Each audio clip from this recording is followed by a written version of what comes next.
বাবার বয়সী একজন ব্যক্তিকে নিয়ে টল করার বিষয়টি আপনারা কোন চোখে দেখছেন? অবশ্যই মন্তব্যের ঘরে জানাবেন।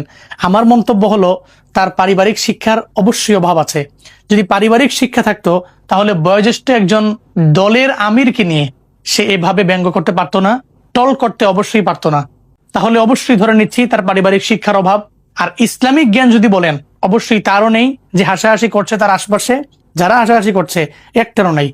যদি ইসলামিক শিক্ষা থাকতো তাহলে অবশ্যই নবীজির সেই হাদিস তারা জানতো এবং ওই হাদিস জেনে আমল করত।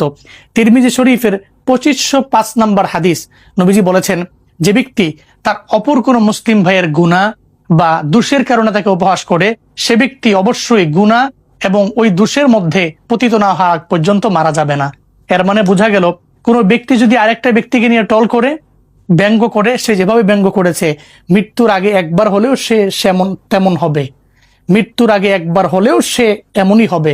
মৃত্যুর আগে সে এমন হবে, এটা নবীজির হাদিস এবং নবীজি স্পষ্ট এই বিষয়ে ঘোষণা করেছেন। তাহলে আমি সেই ভাইকে বলছি, আপনি অবশ্যই আল্লাহর কাছে ক্ষমা চান, মানুষের কাছে ক্ষমা চান। এভাবে করবেন না ভাই। মানুষকে নিয়ে ব্যঙ্গ করা অবশ্যই ঠিক না। আমি কোনো দলের সাফাই গাচ্ছি না, আমি আপনাদেরকে বোঝানোর জন্য বলছি।